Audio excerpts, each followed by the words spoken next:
forged on the gridiron in September. Perfected in the magic of March. Again, rebounded by Indiana. The game is over. For the fans who love the crunch of the pads, prefer a dunk, Oh, he just shook the gravity. and expect nothing but the best. It's Bigger 10. Here's Steve Dace. Episode of Bigger 10. I'm Steve Dace alongside my co-host, but never partner, the one and only Aaron McIntyre. And Aaron, we are 2 weeks into the season, plenty to get to.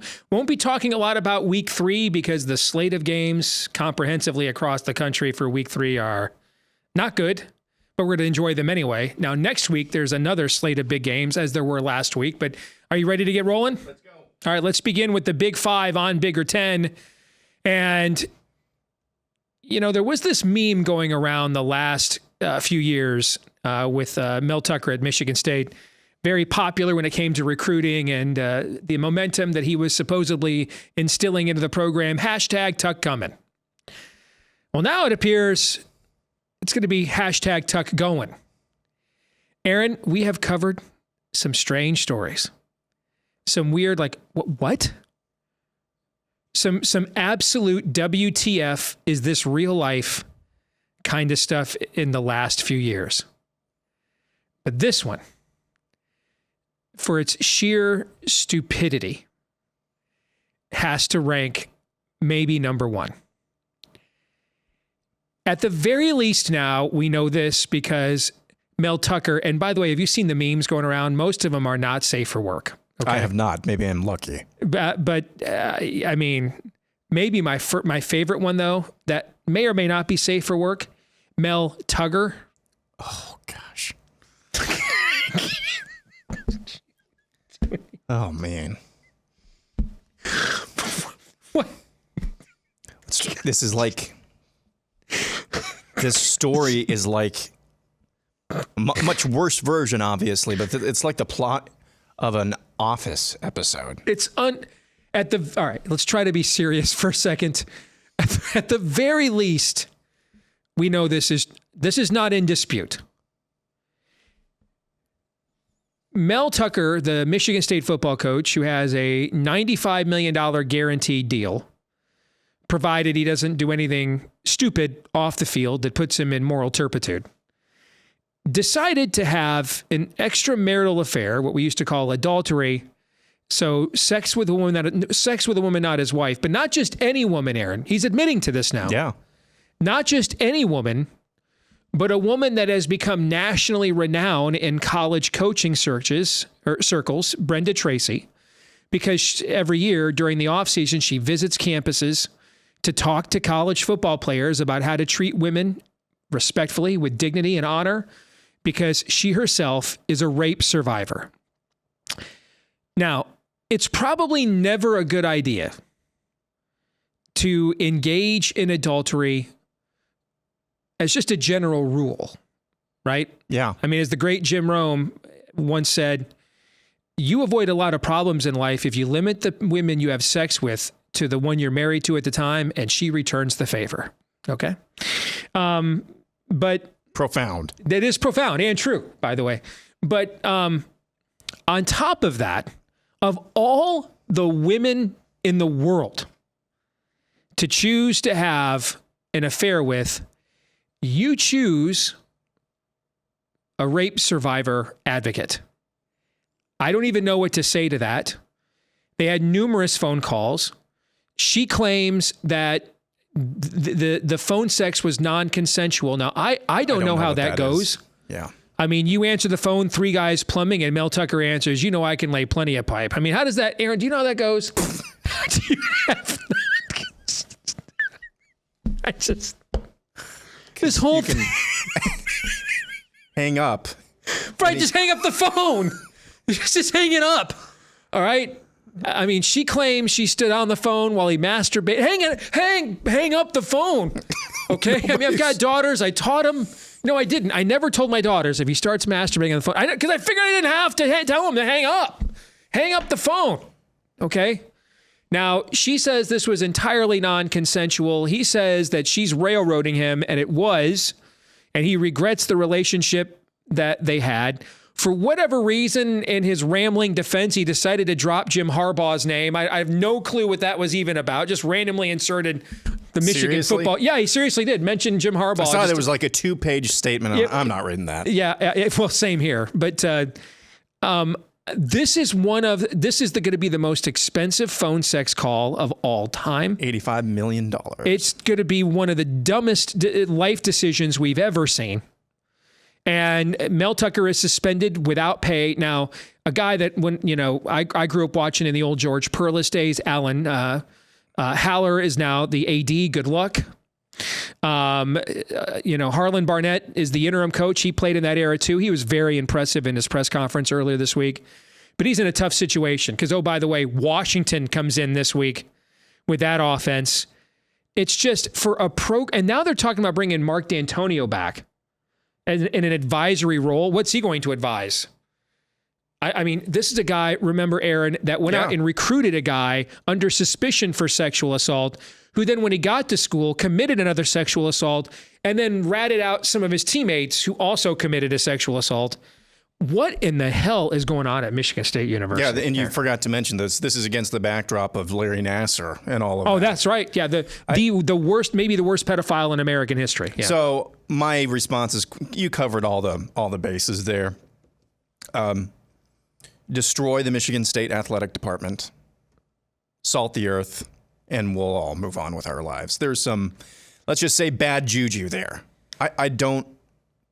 Tone deafness, stupidity, evil in the case of Larry Nassar, which all of this is to some degrees evil. But there's something in the water there that just does not. And talking about bringing D'Antonio back for the reason that you just mentioned, that's just tone deaf and stupid. I don't think this university deserves the privilege of having an athletic department. Am I going too far? I don't know, because there's a lot of great athletes there that play other sports. Certainly, that's the only thing. It's like I'm punishing other kids, but good gravy. At the very least, the leadership of that university is just, it's disgraceful, and it needs a complete and total house cleaning. And I don't think Mel Tucker will coach another game at Michigan State. Your thoughts? Oh, no way. I think that statement and him lawyering up is just a negotiation for that buyout. You give me something. I'm not leaving $85 million on the table, so give me something to go away.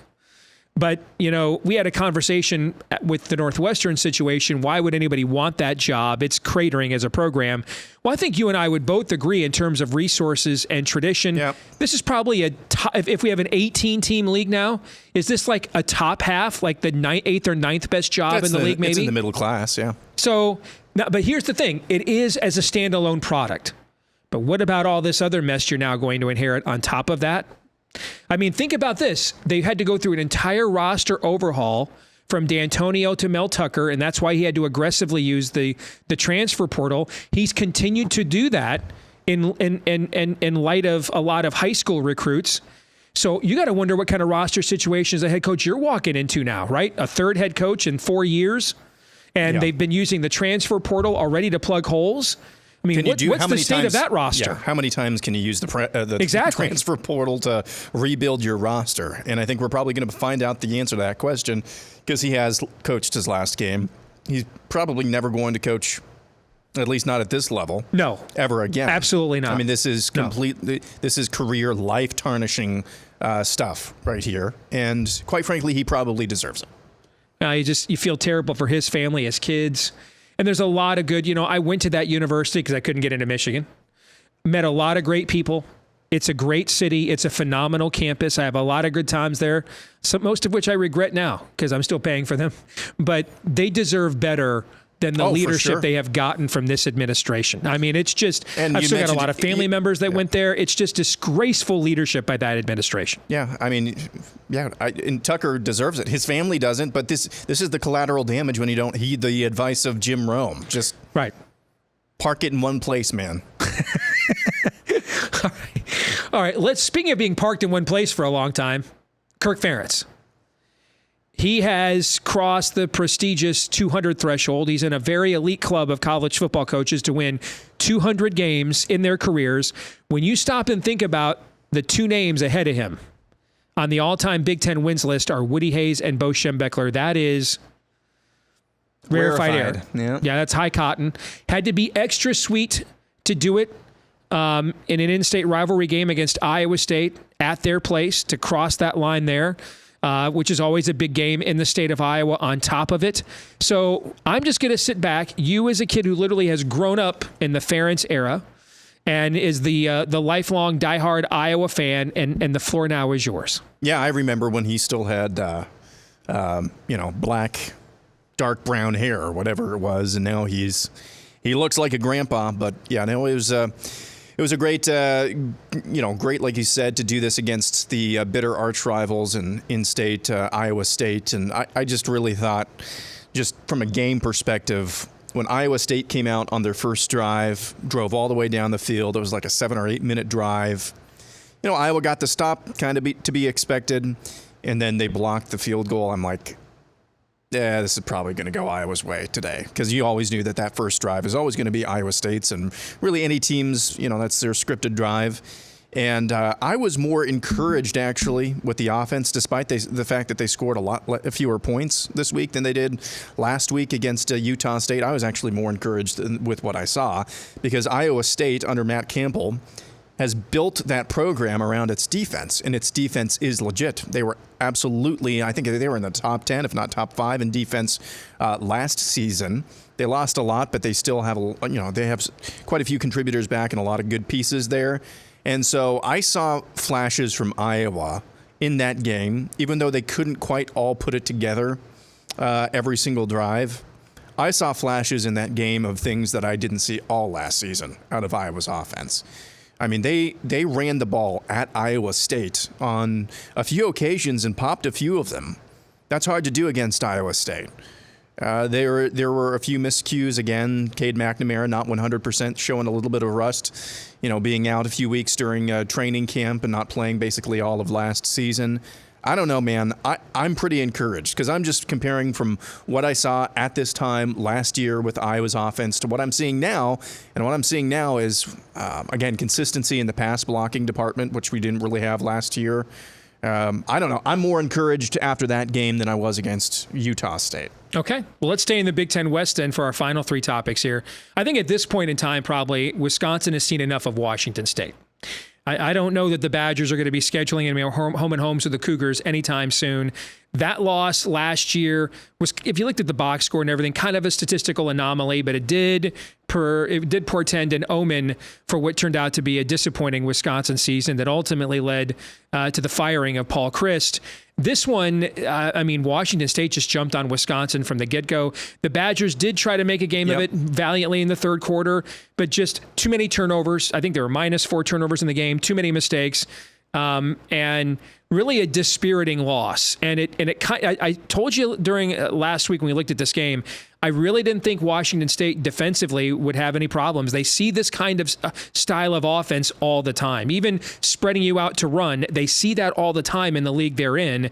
And you saw that. And without a 300-yard running game like they had the week before against Buffalo, now that new passing game with Tanner Mordecai and those receivers has to carry the load, and they simply were not able to do it. And the Wisconsin defense was on the field too many times, too often, broke too many times, and that's a big win for the Cougars. And you have to think that was the one team, when we go back, Aaron, and talked about after Big Ten network camp tours, the one team you and I both thought, okay, maybe we're wrong about that team from what we thought going in was Wisconsin, right? Well, this looked a lot more like the Wisconsin we thought we were going to see, particularly early in the year, than what the BTN crew forecasted. And I hate to say that, say this, and I was going to save this for confidence picks, but you kind of did a good job already of breaking down last week, so I'll go ahead and lay this out here. Georgia Southern picked 5th in the East Division of the Sun Belt Conference. They are coached by Clay Helton, who is a decent coach. They play a style of offense where if your offense isn't scoring consistently, they can make this a game. So again, Wisconsin's favored by 19. Vegas is very confident about it. I think they will win. But man, like you said, it's a dispiriting loss. Again, these are 18 to 24-year-old young men, we say all the time. I wonder where they are mentally right now. And they're going up against a team that, frankly, wants to play the same style that they do. And Wisconsin probably has better horses. But man, if they are not on Saturday, this could be a much closer game than I think a lot of people, including those in Vegas, think that it could be. I do think the one thing that Wisconsin will be able to do this week that they didn't do well last week is run the ball, and that's going to be really important. But man, if their defense is put in a lot of situations, if their offense is not clicking from the get-go, I wouldn't be surprised if this is a closer game than what a lot of people are looking at. Staying again in the West, hey, didn't you used to be the Illinois defense? So last week, well, it's the first game without Ryan Walters at DC, new guys in the secondary. Toledo is considered the class of the MAC, although the MAC might be the worst conference in college football this year. Okay, fine. Opening game, weird stuff happens. They put up over 400 yards, fine. But then this week against Kansas, Aaron, that Illinois defense, wow. Helpless. Over 500 yards, 27 first downs for Kansas. Keep in mind, Jalen Daniels, who's a great quarterback. I mean, he was the preseason All-Big 12 quarterback, but he didn't play week 1, Aaron. This was his opening game of the year. And from the word go. Yeah, he was on the Illini from the jump. They again made it a bit of a game in the third quarter, but by a 31-7 hole at the half was just way too much to try to dig out of. Kansas gets the win. Illinois 1-1, and that defense just looks dramatically different than what it looked like a year ago. And oh, by the way, Penn State coming to town. See, with the way the schedule kind of shook out, I was really interested in the Illinois Penn State game because I thought, hey, Illinois' defense, the style that they want to play, they could maybe beat up on Penn State, lose the game, but maybe they could make that into a physical game. I'm not really so sure because then Penn State has to go back to Happy Valley and play Iowa right after that. But this is not what we're accustomed or what we got accustomed to seeing out of Illinois really as a whole, across both sides of the ball. That's not what we got accustomed to last year. And so I would be very concerned. I mean, Brett Bielema, though, I think we could see some improvement as the year goes on. Again, he was really confident. Maybe that's projection. Maybe he was willing it to be so. Maybe he sees something that we don't. But this is not what at least I expected from the get-go out of Illinois, especially on that side of the ball. I watched that entire game, Steve, and the number of just what looked like absolute busts on defense, it kind of blew my mind. Yeah, they miss Ryan Walters. Maybe what do they miss more? The guys in the secondary or Ryan Walters? And the answer is yes. All right, let's get to Nebraska. And this won't resonate with you as a 30-year-old. And you were born coming of age as a college football fan when they were kind of at the tail end of their era of dominance. But for those of us who are children of the 80s, who grew up in an era where the Bob Devaney Huskers were already firmly established, and then Tom Osborne even took it to another level, where Nebraska went something like 30 years in a row, Aaron, and never won fewer than 9 games. They have crossed a lot of thresholds of futility here in the last decade plus. But after what we saw against Colorado, Aaron, they have lost 22 consecutive games against AP-ranked teams. Nebraska has 22. And if you remember what this program was from about 1969 to about 2003, that's a long period of time, by the way. I mean, if you could go back and tell, forget going back to the Tommy Frazier or Johnny Rogers era, just go back to the Eric Crouch era and say, hey guys, you're going to lose 22 consecutive games against ranked foes. People would look at you like you're one of those alien babies that they put on display at the Mexican Congress this week. And yet, Aaron, here we are. Somewhere, Bo Pelini is sitting at home petting his cat and smiling. Because they were good. They were solid with Bo Pelini. They weren't where they thought they could be or should be. Well, now what we were really finding out is I think, at least in this era of football, Bo Pelini is probably the, I don't want to say ceiling, but that's kind of in terms of a program and consistency, that's kind of where Nebraska, that's kind of the best that they can get. Now, we'll see again with Matt Rule. We talked about this ad nauseum preseason. Terrible record, first years at places that he goes. But man, I feel for Jeff Sims, but at the same time, he's, what was it, Gus Johnson or Joel Klatt? He's got 7 turnovers in 6 quarters. 7 turnovers in six quarters. You just can't do that. So I don't know what they do. I don't know what adjustments they make through the season. They're, I think, 11.5-point favorites this weekend against Northern Illinois. I just don't know what we're going to get out of this team this year. All right, we'll come back. Let's play Would You Rather when we do next. All right, Aaron, time to play Would You Rather. Let us begin. Would you rather bet Illinois money line to upset Penn State or Michigan State money line to upset Washington this weekend? The spreads are pretty close. Michigan State's about 16-point underdog. Illinois, 14.5, 15. So which money line would you rather bet if you had to bet one? If I had to, it'd be Illinois. I would not bet either of these sides, but it would be Illinois. I just don't know. Kind of a big distraction to lose your coach all of a sudden after the night after a game and go through the week of practice without your head coach. A little bit of a distraction, do you think? And then on top of that, you've got a top 10 team coming in.